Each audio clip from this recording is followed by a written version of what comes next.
Welcome, ladies and gentlemen. I am the one and only Naboxid. And this is a response to the Schlegdaddy at OTRS Central, who posted a video earlier today where the title of it is 12 Questions for You Wrestling Fans. So, I would like to take a look at the questions and answer what I can. And just let it out there. Let's see what I have to say. So, the first question is, how long have you been a wrestling fan?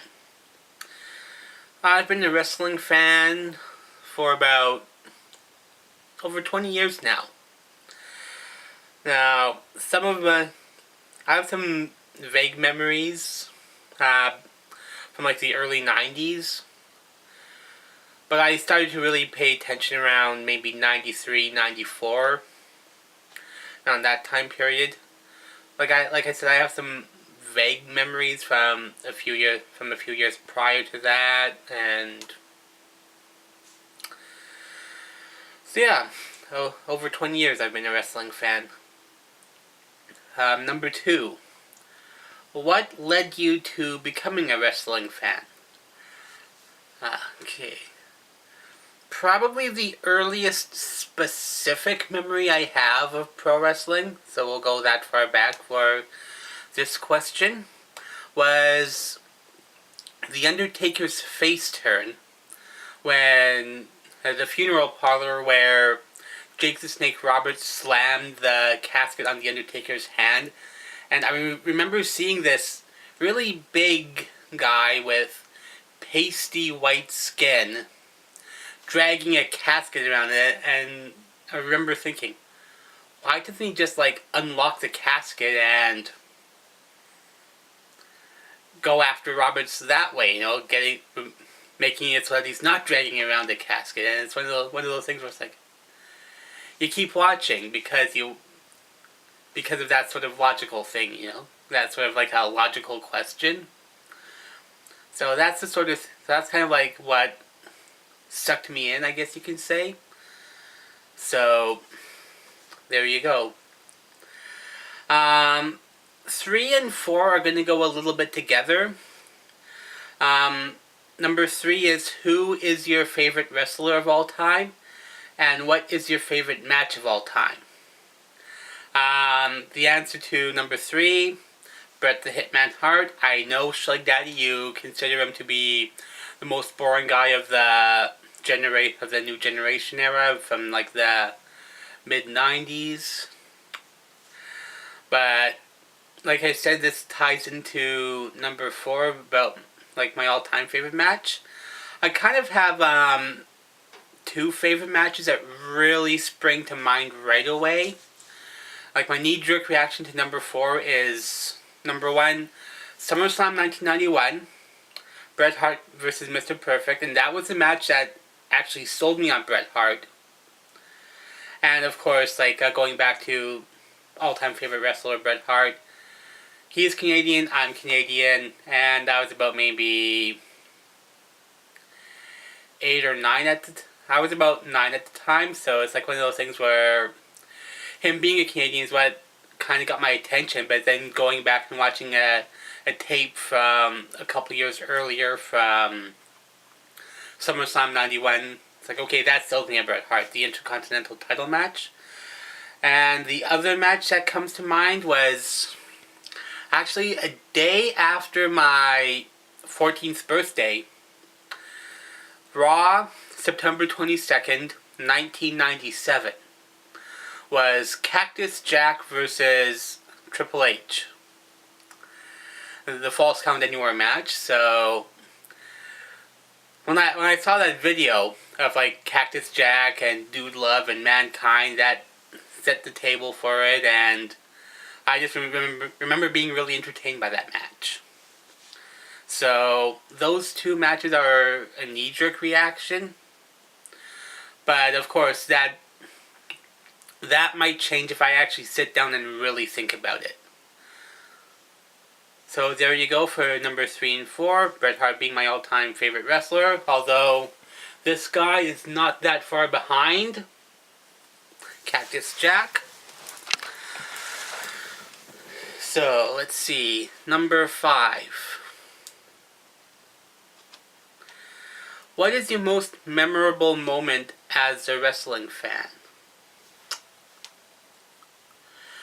I would like to say a few months ago when I actually got to meet Mick Foley. But that would kind of have to take like maybe a second or third spot to the to a pay-per-view that came to Vancouver back in the late 90s. I think it was like something like a Buried Alive one or Rock Bottom, but it was here in Vancouver. And I remember I was in the nosebleed section with my dad. And I was, about maybe 14, 15 years old at the time. So, this was back when, like you remember how it was back then, when you had like all of the, scantily clad women and all that, and you could chant, and people kept chanting asshole at Vince McMahon. So, my most memorable moment as a wrestling fan was when I was in the nosebleed section, sitting next to my dad. I actually started an asshole chant at Vince McMahon, and it trickled from the nosebleeds all the way down, and you had the entire building chanting asshole, asshole, and it was in front of my dad. I got to do that in front of my dad, and he didn't say anything because, like, when you get the whole building chanting it, it's like, okay, this is apparently normal for wrestling fans, so he did not say anything to me about that. So, there you go, my most memorable wrestling moment as a wrestling fan. What is your favorite wrestling... Number 6, what is your favorite wrestling company today?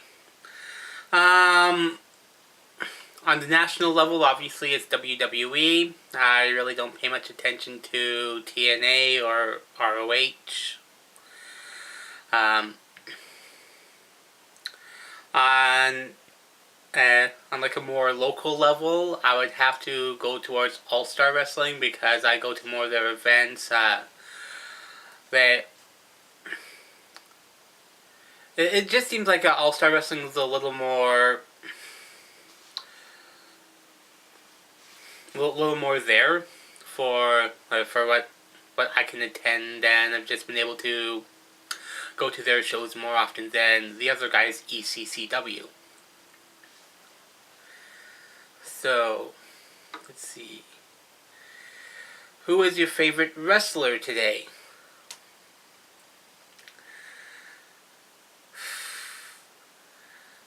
I know you're probably going to give some flack for this, but Daniel Bryan. You have no idea how many times I've done the whole yes, yes, yes thing at work or just randomly on the bus.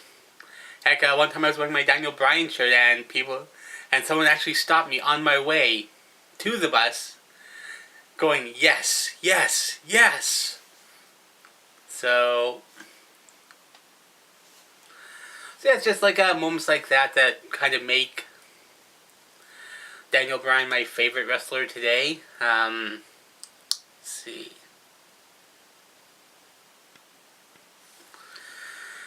It's also like part of a default thing because I really don't recall anyone that sticks out, that's really sticking out that much to me today. Well, I guess it's just me and my nostalgia putting on like rose-colored glasses, nostalgia, blah blah blah. So, and notice I did not say CM Punk because he's not wrestling anymore, so he's disqualified from this one. Number 8. What do you like about professional wrestling today?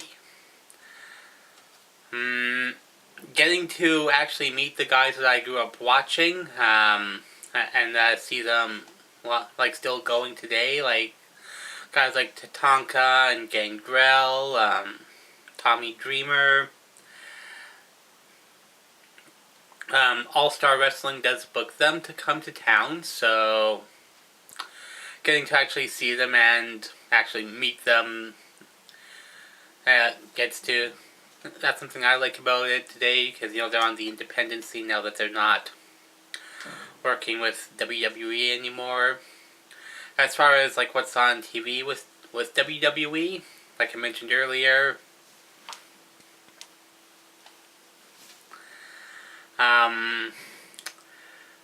things like the signs that Zeb Coulter has, like when Swagger was wrestling Santino, Coulter had this sign, "Let me give you a pizza, my mind." I just love horrible puns like that. And in fact, if you work, anyone who works with me, I'll tell them a joke, like, if you do a bad job at Pepsi, they'll can you. And then after they groan, I'll come up with a line, "A horrible joke by a horrible person." So that's kind of my approach to things like Zeb Coulter's signs. It's like, it's a horrible pun, and I just find those tremendously funny. Funnier than I ever actually should. So, it's that sort of thing that I enjoy more so nowadays. So let's see. Number 9. What do you not like about professional wrestling today? The lack of storylines for anyone not involving Cena, Orton, or the world champion. Like, I would like to see guys like a Zack Ryder or like an Antonio Cesaro. And yes, I said Antonio Cesaro. Vince, he's allowed to have Antonio in there. I'm not going to look at Antonio Cesaro as any softer for having Antonio there. Heck, I just said my favorite wrestler of all time, Bret Hart, with Hart in there. Vince, get a clue. Let's see, what else? What do I not like about professional wrestling? I think like that they could use a little more stuff like along the lines of both Matadores, in the sense that having some more like gimmicky things to make it more entertaining could be. The fact that they don't have a whole lot of that is something that I don't like, because it's supposed to be entertainment, so it's okay to have these entertaining qualities in there. It's TV, it's like when you look at Star Wars, the Star Wars series, it's like they're characters. You watch them because you enjoy them. You know that they're probably not. You know that they're not like that in real life, but you still watch it anyway because it's fun. And same sort of thing with these gimmicks. Obviously you don't need to have every guy have a gimmick like that, but having a few more of them would help. Although I will give them credit for having things like Bo Dallas and his Bo leaving, and Adam Rose, and the like. Hopefully they'll come up a little bit more, and we'll just see how they go from there. Okay, number 10. What are 3 changes you would like to see in professional wrestling today. Okay, number 1. Raising the values of the other championships. Like the IC Championship, the US Championship, the Tag Belts, and the Divas Championship. Now, these belts either don't get featured or are featured in a way where you'll see, for example, the IC champion jobbing to the guy that becomes the number 1 contender, and then they wrestle for the championship. So I look at some of these belts, and it's like, where's the value? And they assume that, now, the management seems to assume that just because someone X number of years ago held the belt, that it has value. But like you take the Divas Championship, for example, or the women's belt, and just because Trish Stratus held it, say, 10 years ago, that it somehow still has value today. No, it doesn't. The reason why that the Women's Championship had value when Trish Stratus held it was because Trish Stratus was being featured. She was being featured on television, she was being put into storylines, and she was a visible champion. And then you look at guys, say, 15, 20, 25 years ago, like the Bret Harts and the Mr. Perfects and the Ricky the Dragon Steamboats, who held, say, the IC belt, the Intercontinental Championship, and they're now Hall of Famers. And then you'll see guys who nowadays who will hold the belt, like a Cody Rhodes, who reference these guys, and just because they're in the Hall of Fame doesn't mean that that it still holds up. Like, for example, I could buy batteries today, and they'll be good for like 5 or 10 years, but 20 years from now, they're not going to have it. If I don't use them, they're not going to have their charge, and they're not going to have their value anymore. So it's up to me to use them properly and on time. But unfortunately, WWE seems to think that just because so-and-so held the belt 20 years ago and they're in the Hall of Fame now, that their name simply being in the history books as that champion makes it valuable. No. These people were featured on television with the championship, were given storylines with the championship. And that needs to be happening today in order for me to take Bad News Barrett seriously as the Intercontinental Champion, or Sheamus as the US Champion, or the Usos as the Tag Champions. They need to be featured, and featured properly, in order for those championships to hold value. And that's the first thing I would change, is the value of the championships and the way they're featured.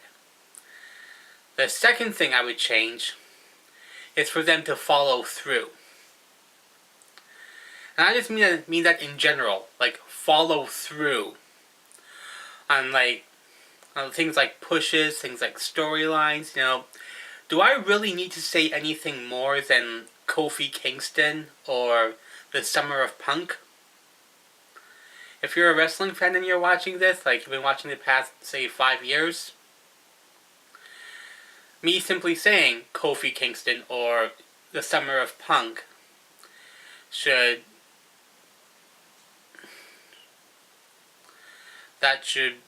tell you enough. And what's the third thing I would change about professional wrestling today? Well, I said earlier about not seeing enough like a gimmick. So on a related note, I guess I'd say character development. So just to have these guys go forward and let them improve their mic skills, let them let them have personalities, let them grow as performers. So and give them the TV time, because Monday Night Raw has 3 hours a week now. There's no reason not to give these guys the TV time. So those are the 3 things that I would change about professional wrestling today. So, number 11. Will professional wrestling ever have another boom period? I'm sure it will, at some point. Because you mentioned in your video of 12 questions for you wrestling fans, you mentioned like the 50s and 60s being like the golden era, the boom for that period being a boom period, and then it was into like the 80s when you had the rock and wrestling era, and then of course the late 90s you had the Attitude Era. I'm sure there will be another boom period. It's just, it probably will be a while before it happens. Because at this point Vince McMahon is like, he's approaching 70, and anyone who's been watching the product the past maybe 5 years, you kind of get the feeling that that management is getting that much more out of touch. And when I say management, I mean Vince McMahon. So it's going to be one of those things where it'll probably take some fresh blood at the top in order to create something, in order to create a new boom period. And even then, it'll still be a while then, because it's going to take that fresh blood to really get a foothold, and hopefully they'll have like the right vision to make that boom period happen. So one can hope, but I think that there will be at some point, because remember, wrestling is it's a cyclical business. So there are going to be high times and there are going to be low times. It's actually just life in general. You get lows and you get highs. And finally, number 12. Will you still watch professional wrestling in 5 years? Yes. I feel like I've been watching too long to stop watching anytime soon, so I imagine I will still be watching 5 years from now. So, Schlegdaddy, there you go. Those are the 12 questions for this wrestling fan. Till next time.